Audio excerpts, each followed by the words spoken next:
Senhor esteja convosco. Ele está no meio de nós. Proclamação do Evangelho de Jesus Cristo, segundo Mateus.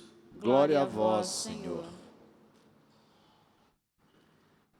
Naquele tempo disse Jesus a seus discípulos: Eu vos digo, se a vossa justiça não for maior do que a justiça dos mestres da lei e dos fariseus, vós não entrareis no reino dos céus.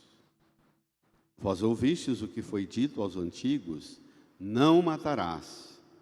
Quem matar será condenado pelo tribunal. Eu, porém, vos digo: todo aquele que se encoleriza com seu irmão será réu em juízo. Ouvistes o que foi dito: não cometerás adultério. Eu, porém, vos digo: todo aquele que olhar para uma mulher com o desejo de possuí-la, já cometeu adultério com ela no seu coração. Vós ouvistes também o que foi dito aos antigos: não jurarás falso, mas cumprirás os teus juramentos feitos ao Senhor. Eu, porém, vos digo: não jureis de modo algum. Seja o vosso sim, sim, e o vosso não, não.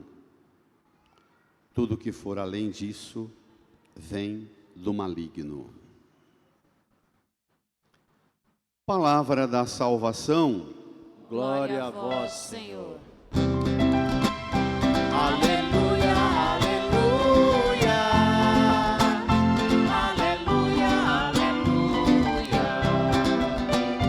aleluia, aleluia, aleluia. Nos recolhamos por um tempo em silêncio e no íntimo do nosso coração rezemos pedindo ao Espírito Santo que Ele venha em nosso auxílio e nos alcance compreender a misteriosa sabedoria de Deus escondida aos poderosos deste mundo. Supliquemos.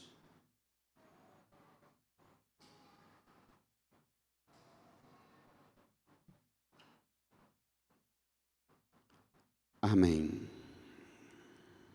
A nós, Deus revelou esse mistério através do Espírito, pois o Espírito esquadrinha tudo, mesmo as profundezas de Deus. Conclui assim a segunda leitura da primeira carta de Paulo aos Coríntios. O Espírito esquadrinha tudo. O momento da homilia deve ser sempre o momento da nossa abertura para o Espírito Santo, para permitir que Ele esquadrinhe tudo, mesmo as profundezas de Deus em nós. Que não escape nada da ação do Espírito. Nós estamos reunidos na alegria da fé. Alegria que deve superar e ultrapassar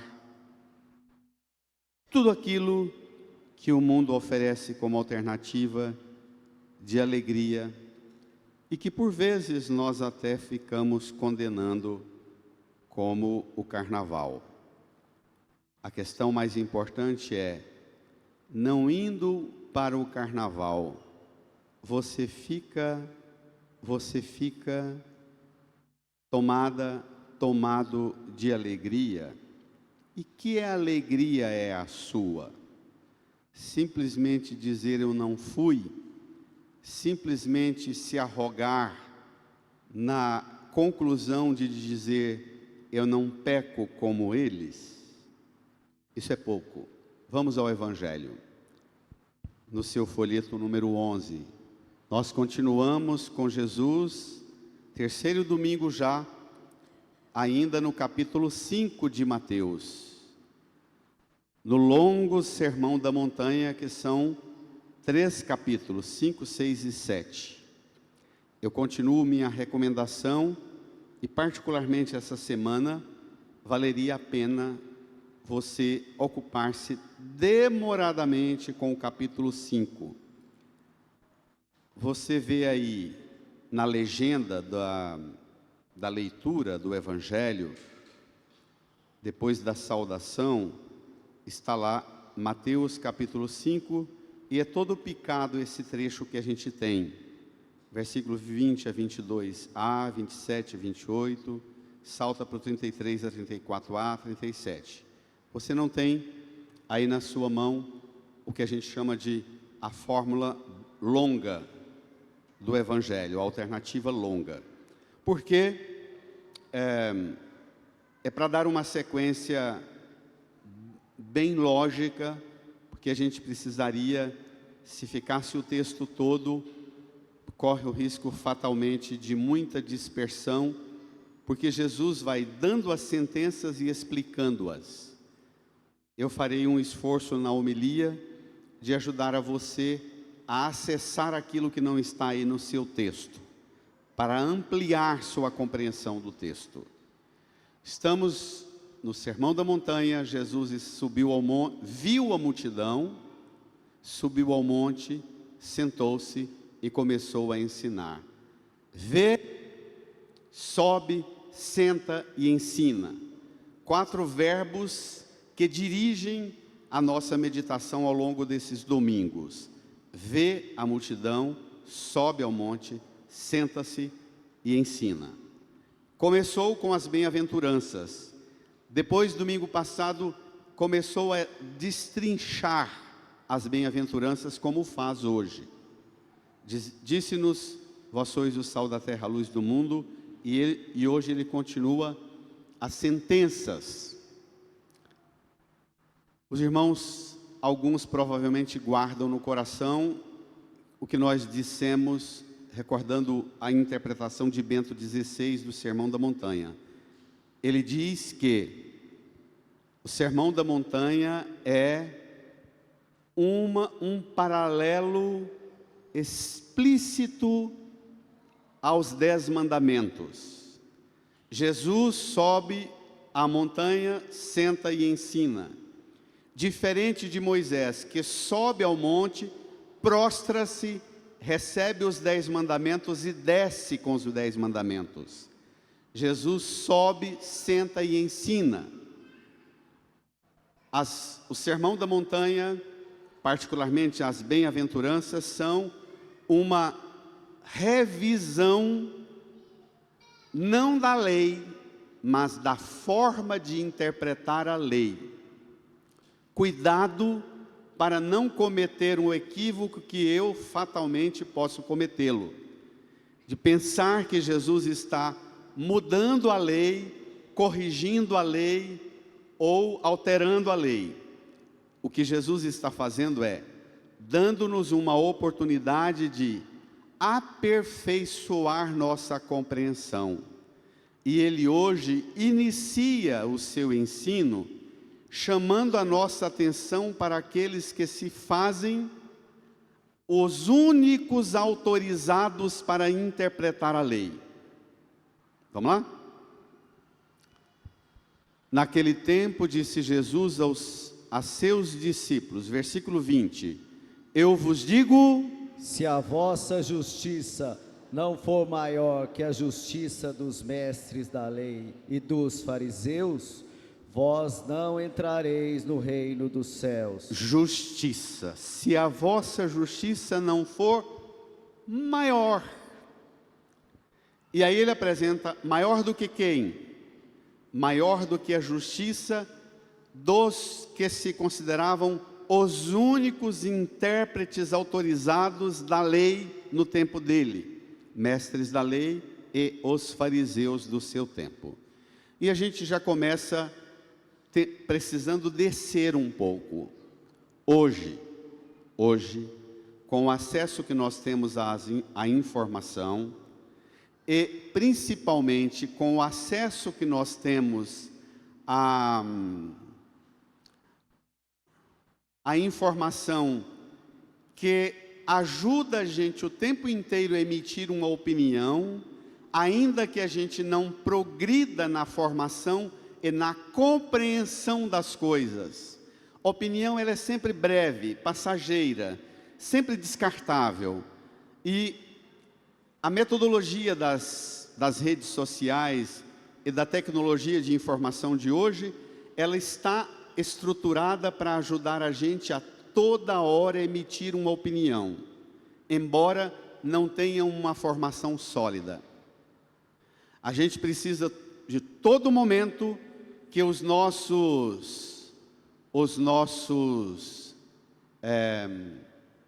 ídolos da internet, ainda que esses ídolos, e estou usando a expressão ídolo de propósito, ainda que esses ídolos sejam nós pregadores que aceitamos a aberração de sermos ídolos, que queremos toda hora mandar uma opiniãozinha na internet para alimentar nossa massa dominada por nós. Hoje, com as tecnologias que temos, nós podemos fatalmente estabelecer um domínio enorme, maior do que aquele dos fariseus e mestres da lei do tempo de Jesus. Qual era o problema? Primeiro, é que dizem os estudiosos que menos de 3% da população sabia ler e escrever. Primeiro, os fariseus e mestres da lei faziam parte dessa elite, menos de 3% dos que sabiam ler e escrever. Além disso, a Bíblia, tal como a temos hoje, e às vezes temos várias em casa, e ainda podemos abrir na internet várias Bíblias evangélicas ou católicas, de tudo quanto é tipo. A Bíblia não era um livro que alguém tinha em casa, jamais. A Bíblia era um livro que era guardado na sinagoga ou no templo. Só existia uma cópia das 2 tábuas da lei com os 10 mandamentos. E os livros, os 5 primeiros livros da Bíblia, que são chamados de a Torá, ou a lei, era a Constituição Federal de Israel. Davi, ao se tornar o primeiro rei de Israel, ele constrói ao lado do palácio dele em Jerusalém o templo, e faz do templo o lugar onde se guardava a legislação, a constituição do reinado de Davi.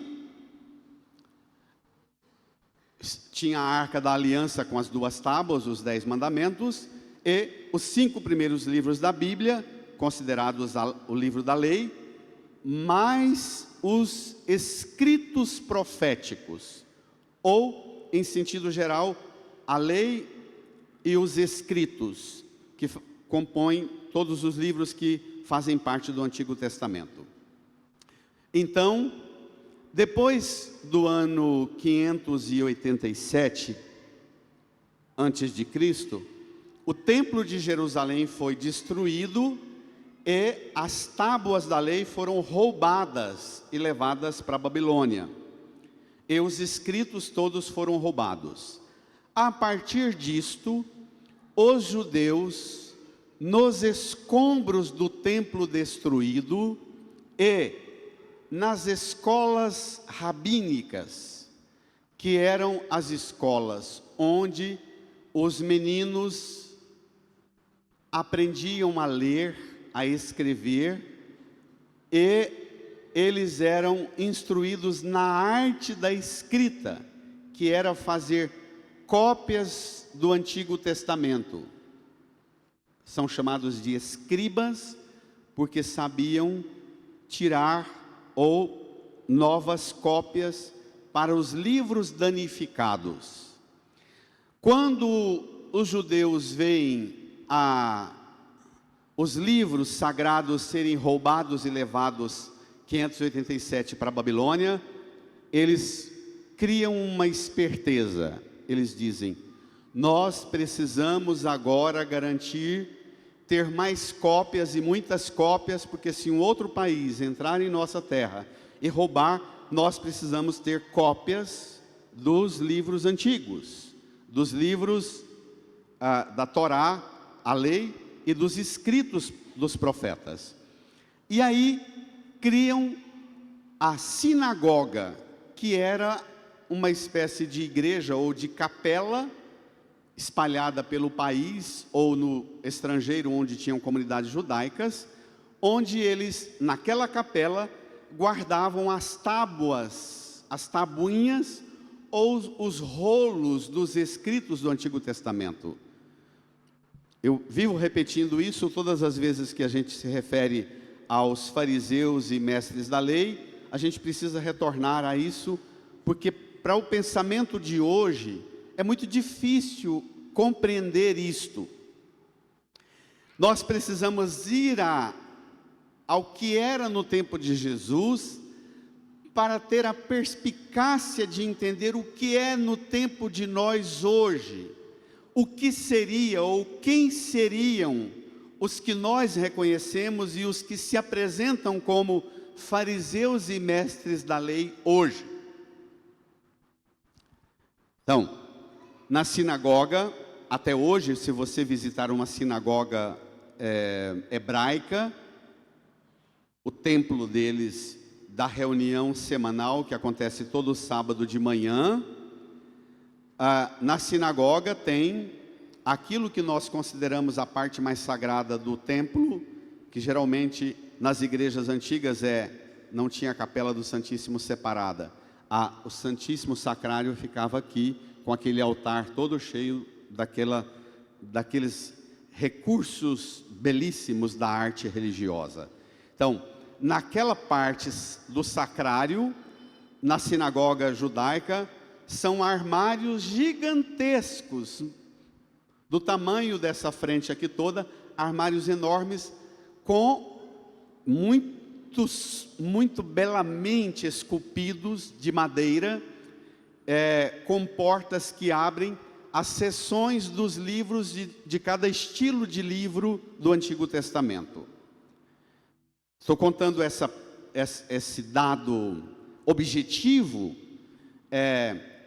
A gente não tinha condições, a pessoa precisaria ser muito rica, tinha que ter um palácio para ela ter uma cópia da Bíblia em casa, até o século XVI, quando surgiu a imprensa, não é? A prensa de reprodução do livro e multiplicou a cópia do livro, mas era tudo na mão. Portanto, os fariseus e mestres da lei eram aqueles que tinham acesso único, autorizado, com um rigor enorme, para não serem capazes de danificar os escritos antigos. Eles tinham acesso, eles tinham escolas rabínicas ou escolas para o artesão que desenvolvia a arte do escrito em tábuas ou placas de barro, ou mesmo pedras macias para esculpir o livro inteiro da Bíblia, ou os rolos pergaminhos. Nós estamos falando de um grupo, uma elite que já tem 6 séculos que tem acesso aos livros da lei, os fariseus e mestres da lei. Se você queria saber a vontade de Deus sobre algum tema da sua vida, você não tinha uma Bíblia para abrir e procurar o tema e consultar o que Deus fala sobre esse tema. Você tinha que procurar um rabino, um fariseu, um mestre da lei e dizer: olha, eu estou tendo tal problema na minha vida, no meu casamento, na minha família, ou na minha sociedade, e eu quero saber o que Deus fala sobre isso. Então, é sobre estes que eram os que tinham o acesso e eram autorizados, legitimamente autorizados, e se impunham como modelo 2 castas, os mestres da lei e os fariseus. Agora voltemos ao texto, vamos lá? Feita essa introdução, que precisa dela, senão a gente não dá conta. Naquele tempo disse Jesus aos seus discípulos: eu vos digo, se a vossa justiça não for maior que a justiça dos mestres da lei e dos fariseus, vós não entrareis no reino dos céus. O que consiste esta expressão que Jesus está usando, justiça? Nos domingos anteriores, eu já trabalhei longamente, particularmente há 3 domingos atrás, das bem-aventuranças, porque tem 2 delas em que Jesus fala da justiça, lembra? Bem-aventurados os perseguidos por causa da justiça. Bem-aventurados os que têm fome e sede de justiça, lembram? E eu dizia que por justiça, Jesus não entende a ciência jurídica tal como nós temos hoje, que é um sistema ordenado de legislação civil ou criminal, que ordena a organização da sociedade. Quando fala justiça, nós pensamos logo no conceito de justiça tal como entendemos. Qual é a sua opinião? O que é a justiça? Você fala, para mim justiça é o bem, o direito das pessoas terem tais e tais, acesso a tais e tais coisas, ou realidades, ou garantias de dignidade para existir, para viver. Justiça no senso, é difícil falar isso diante dos escândalos últimos, não é?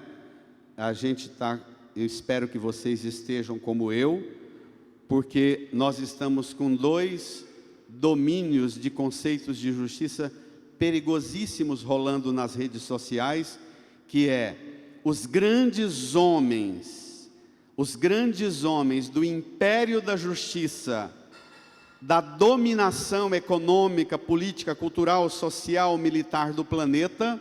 Nós estamos com a figura do Epstein, não é? Que pegava as grandes figuras e aliciava para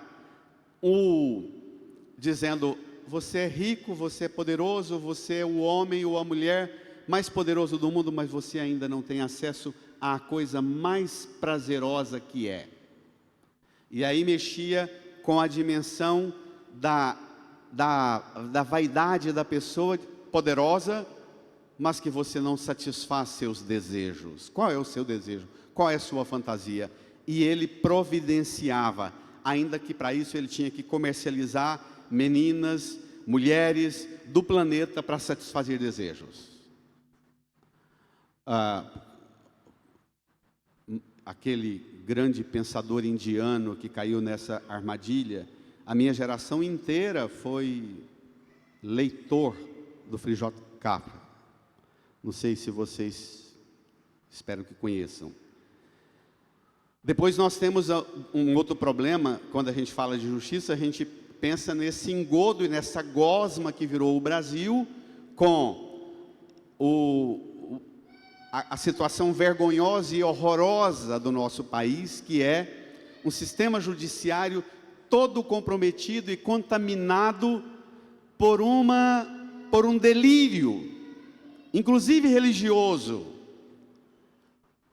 Eu espero que as irmãs e irmãos cristãos tenham aproveitado a oportunidade de mergulhar na tragédia que é a sustentação da ilusão de um discurso religioso que transforma os membros da comunidade religiosa em figuras que se acham poderosas para representar a vontade de Deus em todas as esferas e saem do templo dizendo, nós somos os perfeitos, os puros, os iluminados, os escolhidos, para montar um banco, o master, e a gente copta os grandes pregadores, os homens da justiça, os homens da política, os homens da economia, e colocamos aqui como modelo, como protótipo, para financiar inclusive as eleições, escolher do meio dos nossos quem são os que representam a vontade de Deus. Tem noção, não tem, gente? Para muitos é um horror tratar desse assunto na igreja.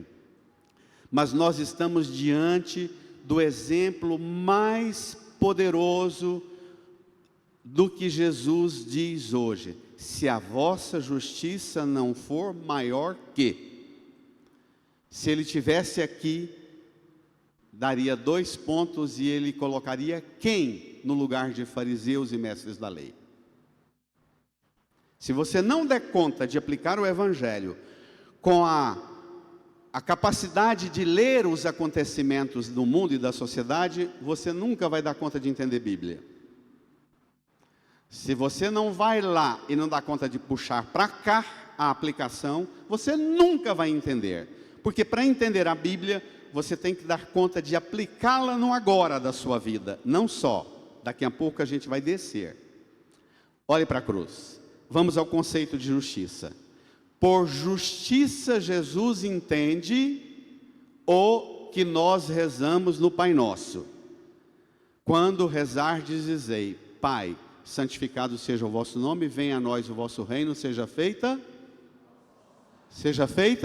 A vossa vontade. Para Jesus, justiça é fazer a vontade de Deus. Ah, tá. Mas o que é a vontade de Deus? Onde eu encontro a vontade de Deus? Quem decide o que é a vontade de Deus? Jesus vai apresentar um tema polêmico. Vamos lá? Ele vai citar o primeiro mandamento na sequência, porque os 3 primeiros mandamentos se referem a Deus. E depois os outros 7 mandamentos se referem a nós, não é? Amarás o Senhor teu Deus, todo o coração, toda a tua alma, todo o teu entendimento, não é? Não usarás o nome de Deus em vão, segundo o mandamento, e guardarás o dia do Senhor. No Antigo Testamento, o sábado, não é? Amar, não usar o nome em vão e guardar o dia do Senhor, os 3 primeiros mandamentos. Depois, os 7 outros mandamentos estão ordenados para aplicar na nossa convivência, na relação humana, nós conosco.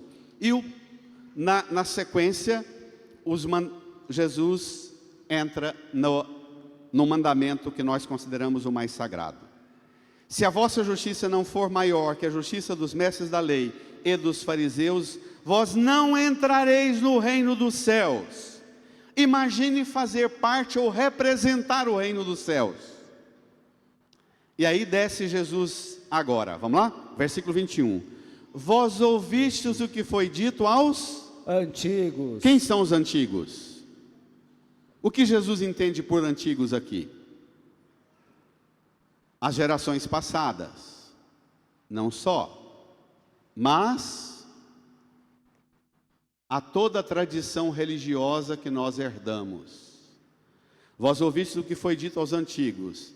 Na tradição, nos costumes, na interpretação da fé, porque nós temos que entender que a lei são os 10 mandamentos.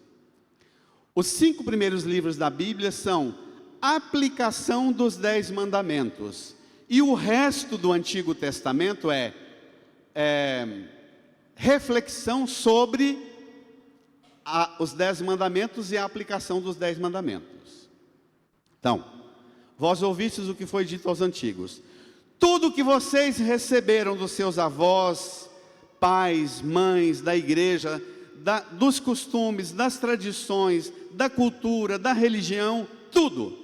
Vós ouvistes o que foi dito aos antigos. E ele vai no mandamento que nós consideramos mais importante. Qual é? O que foi dito aos antigos? Não matarás. Continua. Quem matar será condenado pelo tribunal. Agora vem o versículo 22. Eu, porém, vos digo, todo aquele que se encoleriza com seu irmão, será réu em juízo. Espere lá. A introdução desses 10 mandamentos, nós estamos aqui no versículo 20. o versículo 17 até o 20, Jesus diz assim: não penseis que eu vim abolir a lei e os profetas. Eu não vim abolir a lei, mas vim para dar-lhes pleno cumprimento. É o mesmo que eu vim fazer a palavra de Deus receber a sua simplicidade, sua pureza original.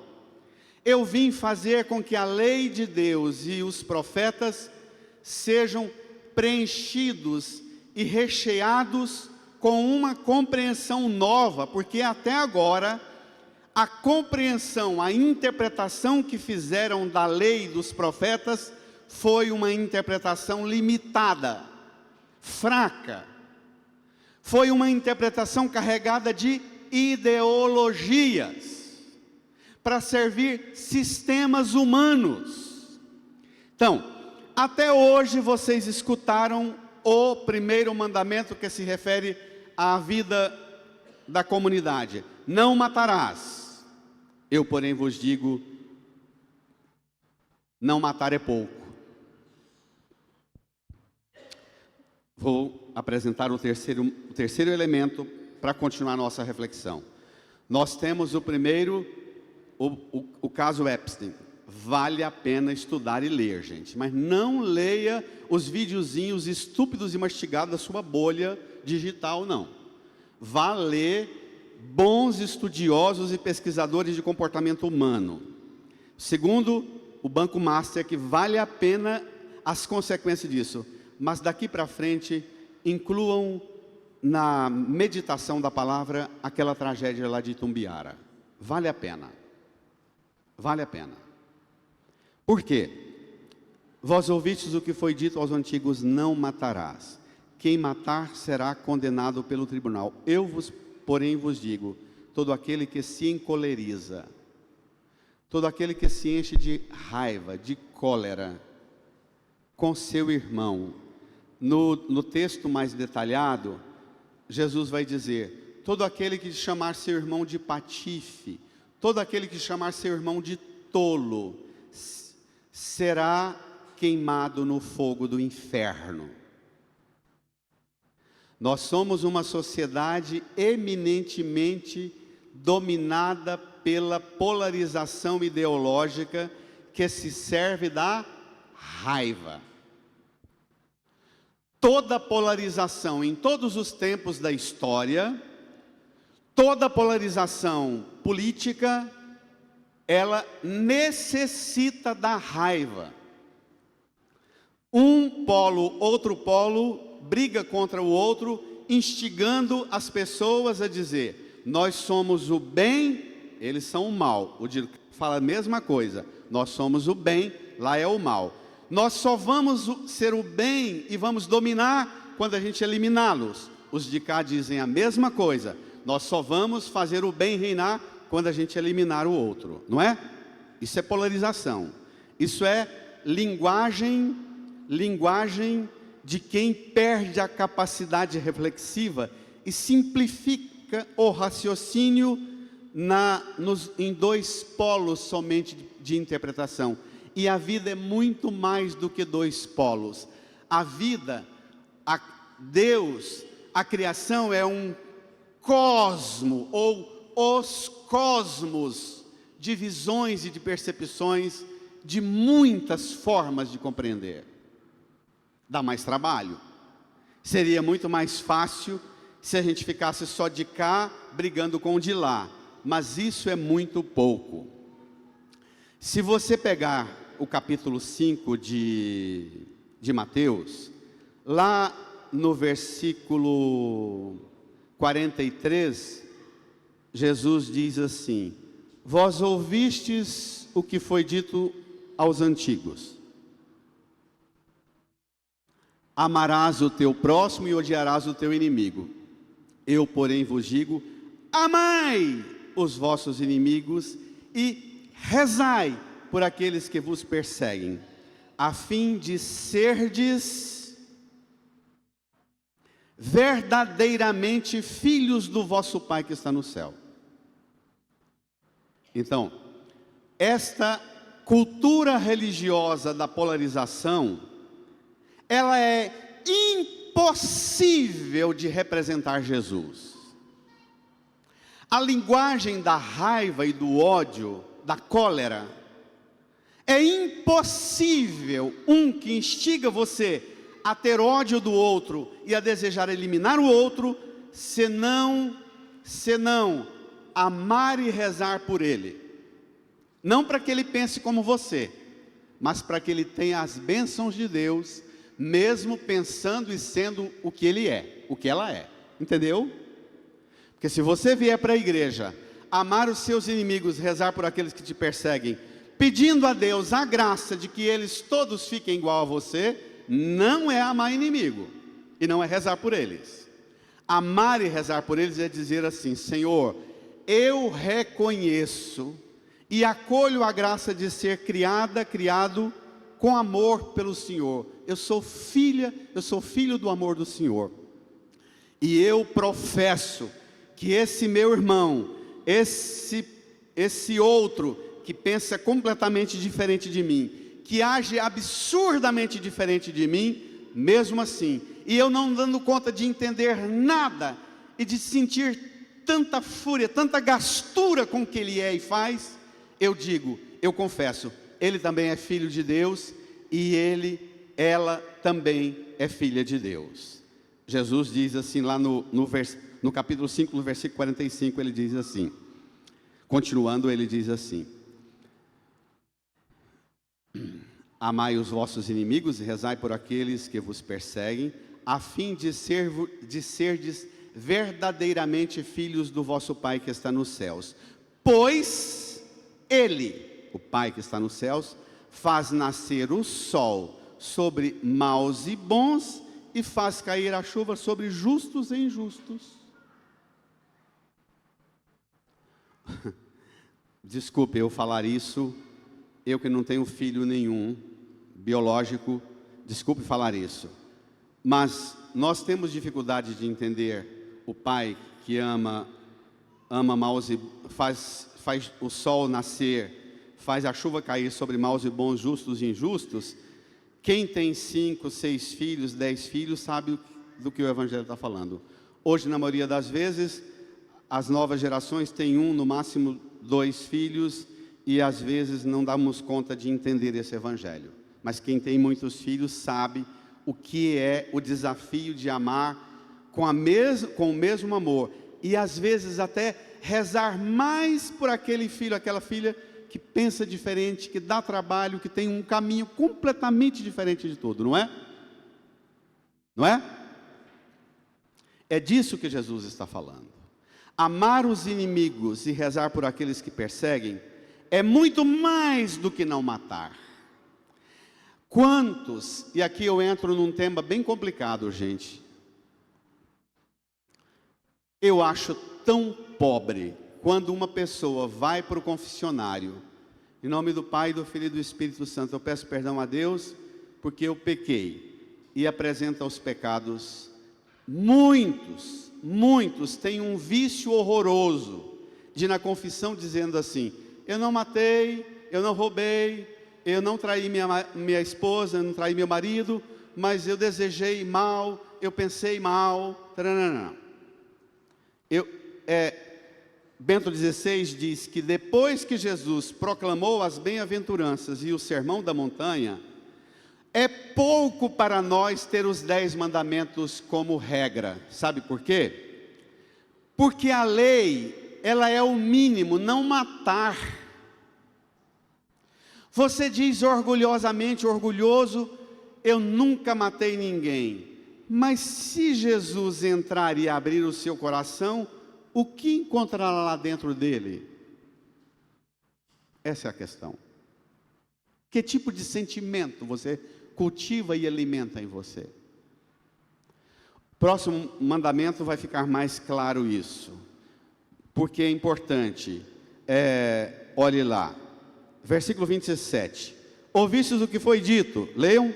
Não cometerás adultério. Eu, porém, vos digo: todo aquele que olhar para uma mulher com o desejo de possuí-la, já cometeu adultério com ela no seu coração. Cometeu adultério onde? No seu coração. Ah, tá.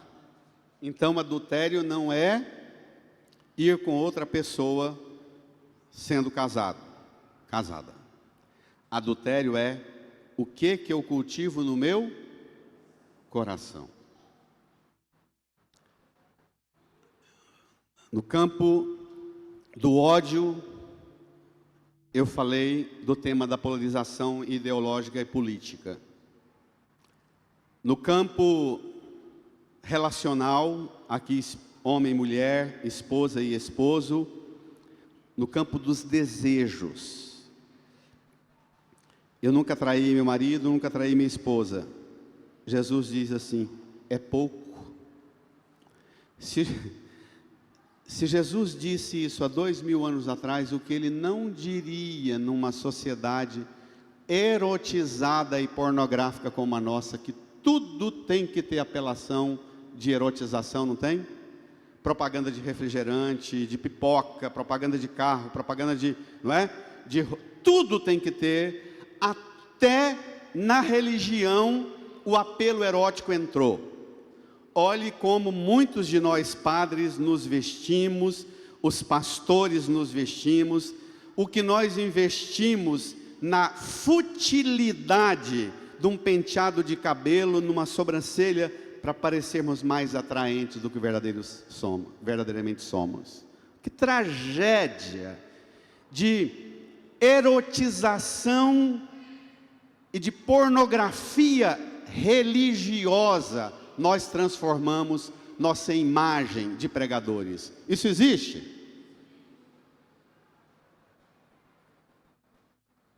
Tragédia, que horror, que lixo. É ter muita convicção de que Jesus que eu anuncio é pouco. Eu preciso fazer-me um produto atraente. Que tragédia, que lixo religioso nós transformamos a nós mesmos. Problema, portanto, do adultério na erotização. Tá bom, hoje a gente sabe, tem uma linguagem toda científica maravilhosa que eu não domino ainda, que é quando a gente pede um vídeo, outro vídeo, e vai estimulando os desejos e aguçando os desejos e a satisfação, às vezes com 3 minutos por dia vendo vídeos que não precisa nem ser pornográficos ou eróticos, sensuais. O marido já olha para a esposa com menos desejo, a esposa já olha para o marido com menos afeto, porque ela cultiva a fantasia da satisfação com aquele 3 minutos que ele chamaria na hora da confissão de pecadinho. Vi vídeos sensuais. Não é nem erótico, pornográfico. Isso existe? Vão se avaliando aí, se colocando nessa cena. Aqui o mais grave é: quem é você para o outro? E quem é o outro para você? Que comunhão você alcança com o outro?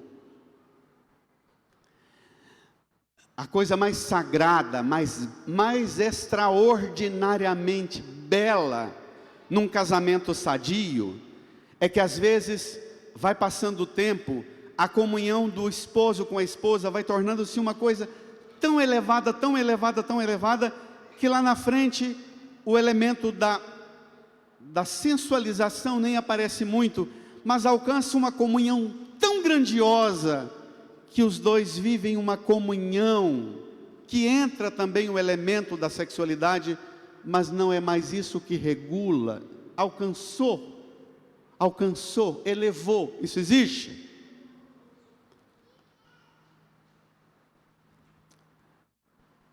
Para nós que somos cada vez mais pobres na nossa medida, que vivemos a excitação do desejo ao extremo,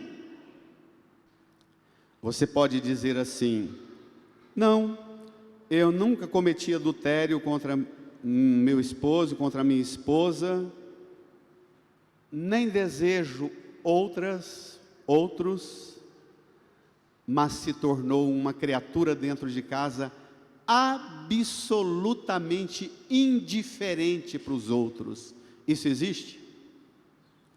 Tem coisa mais horrorosa do que conviver em casa, dividir uma casa, uma mesa, uma cama com uma pessoa indiferente. Isso existe? É sobre isso que Jesus está falando. Tá bom, eu perdi minha vitalidade, perdi minha saúde, perdi minha capacidade de ser estímulo de relação e de comunhão de corpos, mas eu tenho um amor por você, uma comunhão com você, e dou-te uma atenção e um afeto, que nós construímos juntos uma comunhão que ultrapassa tudo. Olha Paulo, rapidamente, se você não sabe o que é isso, precisa rapidamente da segunda leitura. Eu estou falando, eu quase cometo a loucura aqui de dizer nomes, porque eu tenho a graça de como padre conhecer esposas e esposos aqui na paróquia que alcançaram essa beatitude de comunhão. No versículo 9 diz assim: mas, como está escrito, o que Deus preparou para os que o amam é algo que os olhos jamais viram, nem ouvidos ouviram, nem coração algum jamais pressentiu. Gente, o que Deus preparou para os que o amam não está no campo dos olhos, dos ouvidos e do coração. Passa por esses canais, mas ultrapassa e supera isso tudo. Ultrapassa. Casamento é muito mais do que simplesmente alcançar performance de dar conta e desempenho sexual até depois de velho. Ultrapassa, supera e por vezes pode alcançar inclusive a extraordinária graça de até dispensar. Mas a comunhão alcança níveis extraordinários. Uma sociedade pornográfica e erótica como a nossa, uma sociedade que nós não damos conta de ser comunhão aqui dentro de casa, e não sendo o que eu quero que você seja para mim aqui dentro de casa, eu me vejo no direito de te matar, e se não vou te matar, eu elimino os 2 filhos, não vou usar a palavra para não assustar as crianças, elimino os 2 filhos, como aquela cena lá em Tumbiara, não é? Elimino e elimino-me para punir você.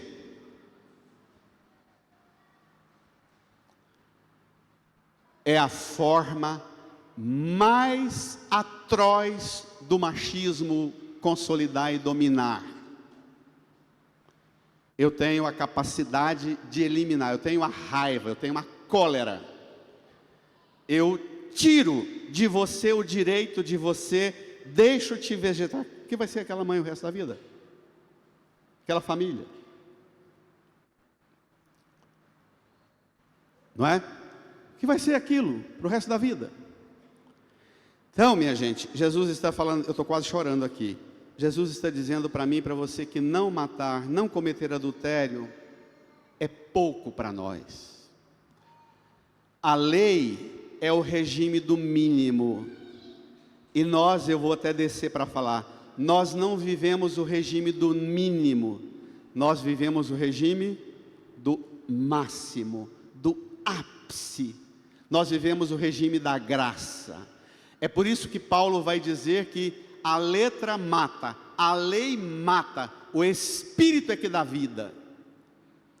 Quando eu olho para você e que você não corresponde ao que eu queria que você fosse para mim, como filho, como filha, como irmão, como pai, como mãe, como esposa, como esposo, como objeto de desejo, quando eu olho para você e você não é o que eu queria que você fosse para mim, aí eu olho para a cruz e digo: Senhor, dá-me a medida da tua graça, para que eu seja para esse esposo, para essa esposa, para esse pai, para essa mãe, para esse irmão, para esse filho, o que o Senhor é para mim, que eu alcance a graça da medida da justiça da cruz.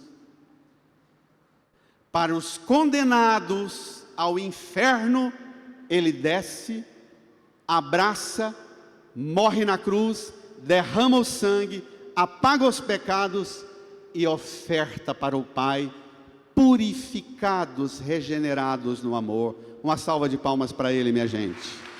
Reage. Reage. Versículo 33 do Evangelho. Vós ouvistes também o que foi dito aos antigos: não jurarás falso. Não é não jurarás, é não jurarás falso. Continua, mas cumprirás os teus juramentos feitos ao Senhor. Lá vem a sentença. Eu, porém, vos digo, brada, não jureis de modo algum. Seja o vosso sim, sim, e o vosso não, não. Porque, desculpa, vai. Tudo que for além disso vem do maligno. Por que não jurar? Nem para ninguém, nem para Deus. Por que não jurar? Qual é o pecado do jurar? O pecado da presunção. O pecado de achar que você, sendo pessoa humana, você dá conta de bancar tudo que sua palavra disser. Aqui, para aquele machismo violento de nós mais velhos, que um fio da minha barba, um fio do meu bigode honra, Jesus está dizendo: honra nada, juramento nenhum garante nada, não jureis de modo algum. O juramento faz de nós presunçosos, prepotentes, faz de nós querermos garantir coisas que nós não damos conta de garantir. Quando é que a gente jura? A gente jura, geralmente, diante de Deus, a gente jura a hora que a coisa está bem estourada, não é? A hora que a coisa está assim, pipocando, a gente apela para o juramento para Deus. Se o Senhor fizer isso, eu vou fazer isso, eu juro que farei. A gente jura exatamente a hora que a gente não está dando conta. O juramento vem exatamente da consciência de que eu não dou conta. O juramento é uma confissão de que eu não estou dando conta agora. Se você não está dando conta agora, para que prometer que vai dar conta lá na frente? Entendeu? Seja humilde, jogue-se diante de Deus e diz: Senhor, eu não estou dando conta agora, mas o Senhor dá conta sempre, e eu creio no poder do seu amor que dá conta de tudo o tempo inteiro. Eu não dou conta agora, eu não vou jurar, porque confio que o Senhor dá conta sempre, e o que eu não conseguir por minha virtude, o Senhor dará conta por sua graça, ainda que seja completamente diferente do que eu quero, do que minha família quer, minha esposa, meu esposo, meus filhos querem.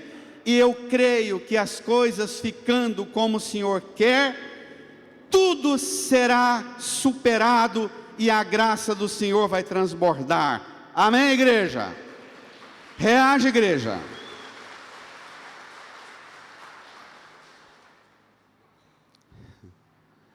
Eu tenho uma amiga querida que ela está aqui na igreja, que quando ela fica furiosa, ela diz assim: por um filho eu mato e morro.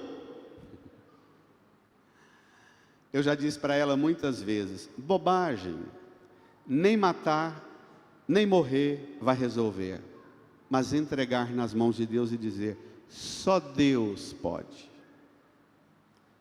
A senhora matando só vai piorar, a senhora morrendo só vai deixar luto e tristeza.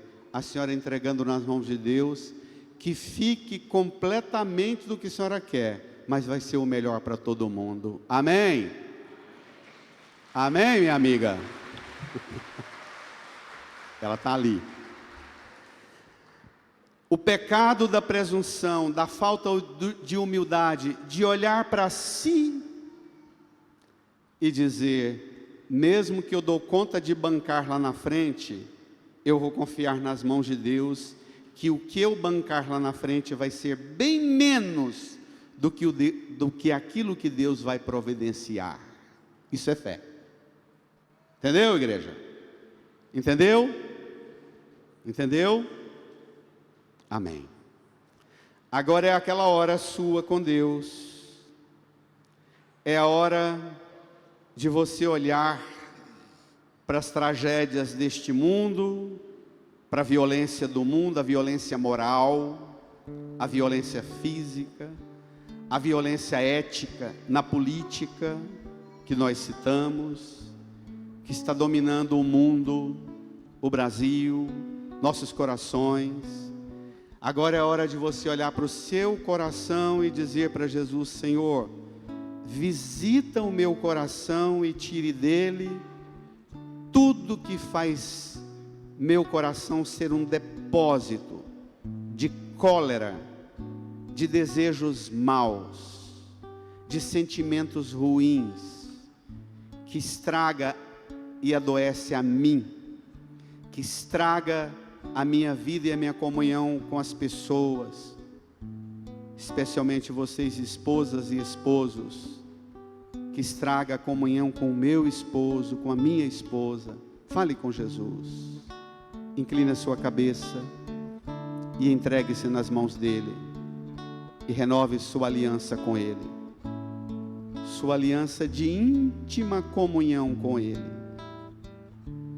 Deixe Jesus iluminar seu coração e tirar de lá tudo que estraga você e faz você estragar a sua vida na convivência com os outros.